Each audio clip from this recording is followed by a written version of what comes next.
Bem-vindo à Sala Pastoral. Eu sou o pastor Alejandro Ninauaman e este é o nosso podcast. Gostaria de agradecer por se juntar a nós hoje. O meu sonho é que sejamos uma igreja organizada para amar e servir, e espero que esta mensagem o inspire e motive a dar o próximo passo em sua jornada com Cristo. Esta é uma série de 21 episódios, onde leremos juntos o livro Primeiro o Reino, de Josanã Alves. Olá, eu sou o pastor Josanã Alves, autor do livro Primeiro o Reino, e hoje eu quero compartilhar com você a leitura da conclusão do livro.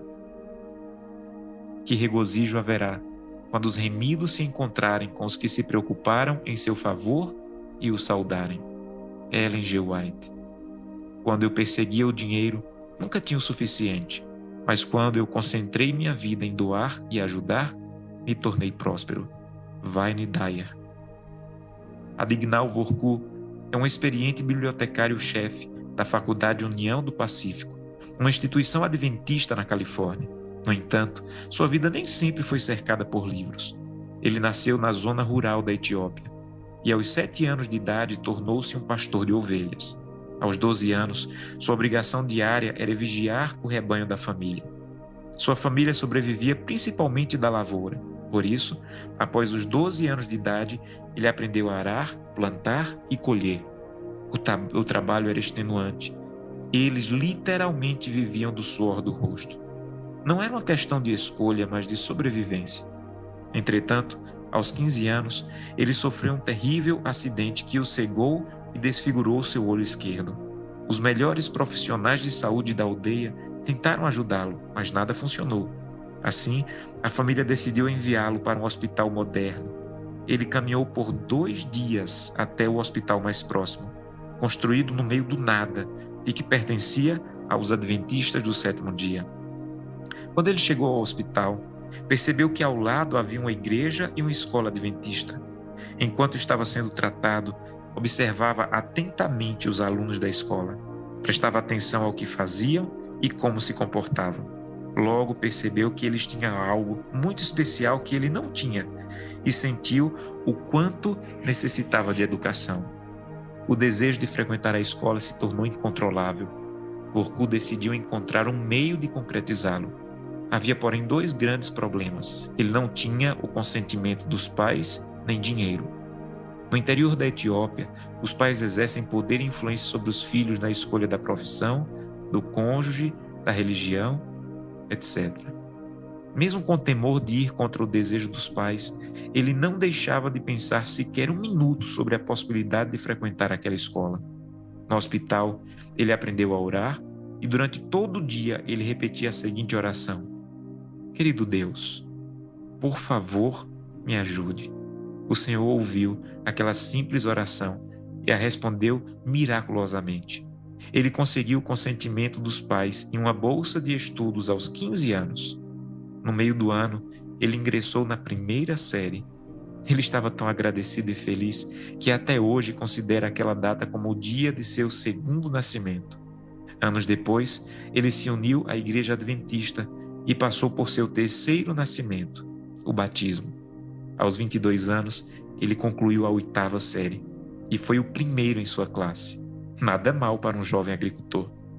Naquele mesmo ano, conheceu na sede da missão o Dr. Harvey Heidegger e sua esposa Elizabeth, uma maravilhosa família de missionários americanos do sul da Califórnia que lhe receberam em seu lar como um de seus filhos. Essa família de missionários deixou o conforto e as conveniências do sul da Califórnia e viajou para aquela distante missão, no noroeste da Etiópia. Eles financiaram os estudos de Vorku e de seus irmãos até a faculdade. Após o ensino médio, ele foi matriculado na Faculdade Avondale, na Austrália, onde se formou aos 30 anos. Seguiu então para a Universidade de Andrews, nos Estados Unidos, para cursar um mestrado. Casou-se aos 36 anos e tornou-se pai aos 40. Toda a vida foi transformada pela atitude de generosidade e bondade por parte da família Heidegger. Eles não imaginavam o quanto a ajuda oferecida teria impacto sobre toda uma geração e sua posteridade. Geralmente é isso que acontece com nossas atitudes de fidelidade. Elas se tornam uma corrente de resultados positivos que desconhecemos onde vão parar. O mesmo é verdade em relação à oferta da viúva. Leia com atenção a seguinte citação: a viúva pobre, que entregou suas 2 moedas na tesouraria do Senhor, não teve a completa proporção do seu ato. Seu exemplo de sacrifício pessoal exerceu e exerce influência sobre milhares de corações em todas as terras e em todas as eras. Tem trazido para o tesouro de Deus dádivas de nobres e humildes, ricos e pobres. Tem ajudado a manter missões, estabelecer hospitais, alimentar famintos, vestir os nus, curar os doentes e pregar o evangelho aos pobres. Multidões têm sido abençoadas pelo seu ato de despreendimento. E no dia de Deus, ela verá os resultados de todas essas áreas de influência. Essa citação é extraordinária. Ela me faz viajar no tempo, imaginar a quantidade de sermões que já foram pregados sobre a atitude da viúva e suas 2 moedinhas. Imagino quantas pessoas saíram da infidelidade para a fidelidade por causa do exemplo dela e penso nos imensos recursos destinados à causa da salvação pelos corações tocados por essa história. Já vimos ao longo desse livro que a fidelidade não é uma moeda de troca pelos benefícios de Deus. No entanto, a Bíblia nos garante que a fidelidade traz recompensas práticas nesta terra e recompensas infinitas na eternidade. Um dia, veremos os resultados da fidelidade e seremos eternamente gratos pela ação do Espírito Santo em nossa vida, ao nos livrar do egoísmo e nos tornar generosos e fiéis. A recompensa nesta vida não é primariamente financeira, como ensina a teologia da prosperidade. Ellen White afirma: a prosperidade espiritual está intimamente ligada à generosidade cristã. A fidelidade proporciona a transformação do caráter e renúncia das paixões do pecado. Essa é a mais grandiosa prosperidade que devemos desejar. Os seguintes versos falam sobre outras recompensas disponíveis já nessa vida. Uns dão com generosidade e têm cada vez mais, outros retêm mais do que é justo e acabam na pobreza. A pessoa generosa prosperará, e quem dá de beber terá a sua sede saciada. Provérbios 11, 24 e 25. Sabendo que cada um, se fizer alguma coisa boa, receberá isso outra vez do Senhor, seja servo, seja livre. Efésios 6, verso 8. E, quando não conseguimos ver o futuro ou o fruto da nossa fidelidade nesta terra, temos na história da viúva o vislumbre do que receberemos na vida futura. A vida dela pode não ter sido uma série de vitórias segundo o padrão humano, mas no céu veremos que as doações pela causa da salvação, através da influência dela, não deixam dúvidas sobre o sucesso, a vitória e o propósito de vida que ela tinha. Falando sobre a recompensa que a fidelidade trará na eternidade, Ellen White comenta: os remidos irão encontrar e reconhecer aqueles cuja atenção encaminharam ao excelso Salvador. Que alegres conversas terão com essas pessoas.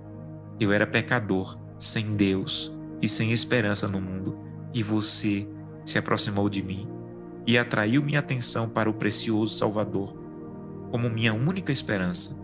E eu criei nele, arrependi-me de meus pecados e foi-me permitido assentar com seus santos nos lugares celestiais em Cristo Jesus. Outros dirão: eu era pagão em terras pagãs. Você deixou o seu lar confortável e veio me ajudar a encontrar Jesus e a crer nele como o único Deus verdadeiro. Destruí meus ídolos e adorei a Deus, e agora o vejo face a face. Estou salvo, eternamente salvo, para ver perpetuamente aquele a quem amo. Imagine esse momento. Imagine os encontros que teremos no céu.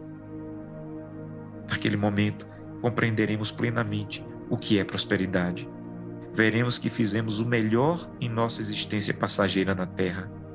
Não teremos nenhum remorso por ter colocado tudo o que éramos e possuíamos à completa disposição de Deus e sua causa. No entanto, precisamos despertar que esses encontros celestiais serão a colheita do que estamos fazendo hoje. Precisamos nos envolver completamente com a causa e começar a desfrutar dos vislumbres de alegria que sentiremos no lar eterno. Há alguns anos, pude sentir um pouco dessa alegria. Em 2001, realizei uma série evangelística na cidade de Teresina, Piauí. Era meu 3º ano na faculdade de teologia, e aquele evangelismo fazia parte da formação acadêmica. No entanto, encarei aquele momento como a confirmação do meu chamado para ser um pastor e me dediquei completamente àquela missão. Foram dias incríveis ao sentir o Espírito Santo tocar vidas e levá-las ao arrependimento. Várias pessoas entregaram a vida a Cristo através do batismo. Entre as pessoas batizadas estava uma jovem senhora que, após os estudos, tomou a decisão de publicamente declarar seu desejo de seguir a Cristo e a sua verdade. Aquele era um batismo muito especial, pois ela estava nos últimos meses de gestação. Após o evangelismo, eu retornei para o último ano da faculdade e em seguida me tornei um pastor. A correria da vida não me permitiu retornar a Teresina, até que 15 anos depois, fui convidado para pregar em um concílio de pastores naquela cidade. Imediatamente, senti o desejo de encontrar um espaço entre os compromissos e visitar aquela querida igreja. Combinei que iria visitá-los em uma quarta-feira à noite. Foi um encontro emocionante. Revi pessoas queridas que tive o privilégio de conduzir a Cristo e a verdade. E após o sermão, uma jovem me procurou e fez uma pergunta que sempre desafia a memória de um pastor. Ela me disse: pastor, o senhor se lembra de mim? Eu pedi desculpas e respondi que não me lembrava dela. Ela sorriu e respondeu: seria impossível o senhor se lembrar. Eu estava dentro da barriga da minha mãe quando ela foi batizada. Hoje, também estou na igreja e participo ativamente do evangelismo da Missão Caleb. Aquilo que você fez por minha família, estou fazendo por outras famílias. Não tenho palavras para descrever o que eu senti.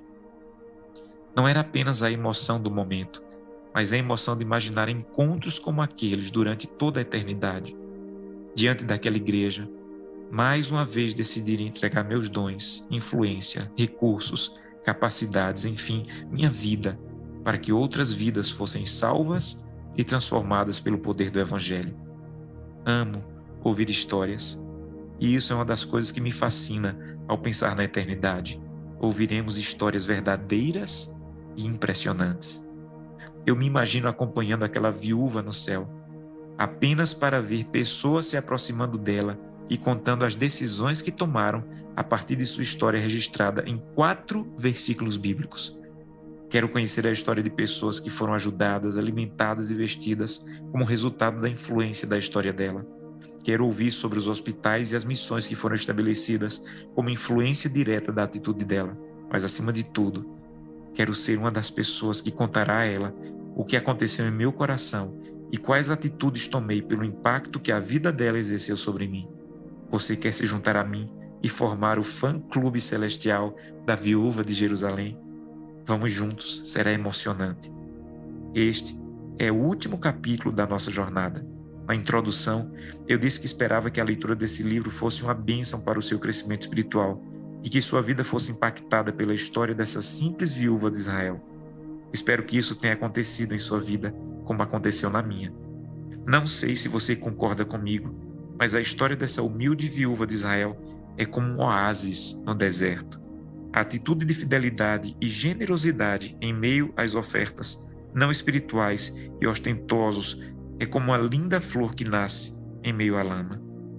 Após tudo o que estudei e escrevi sobre a vida dela, continuo profundamente tocado com o fato de uma mulher solitária que havia perdido o marido e cujos recursos eram escassos, tenha sido usada tão poderosamente por Deus para deixar marcas tão profundas em minha vida.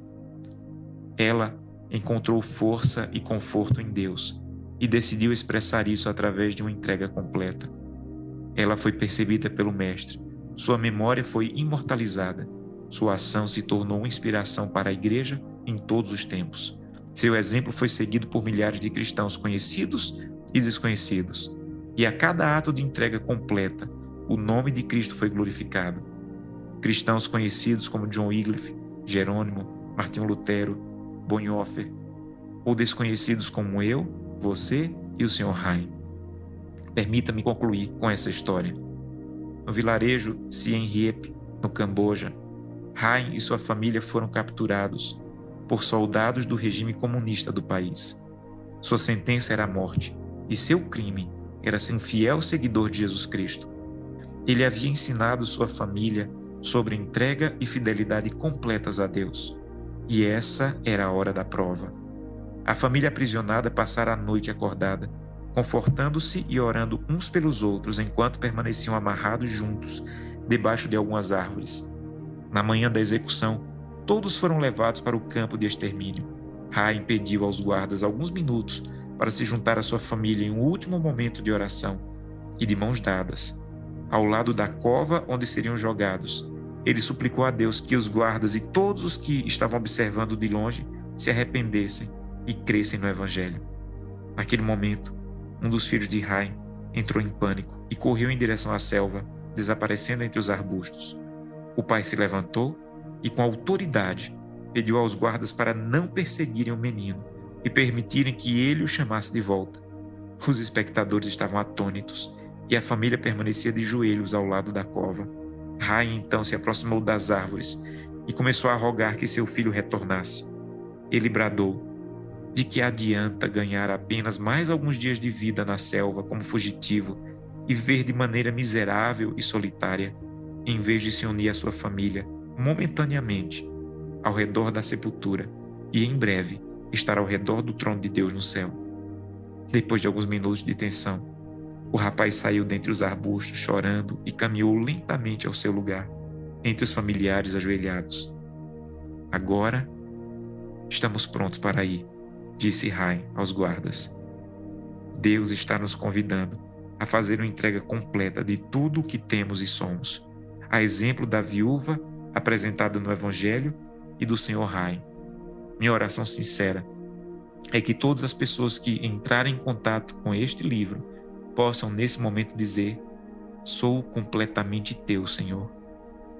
Tudo que tenho e sou pertence a ti e sempre estará à tua completa disposição. Se em algum momento eu tiver que decidir entre a fidelidade e a minha segurança, por favor, me lembre que não há segurança no caminho da infidelidade.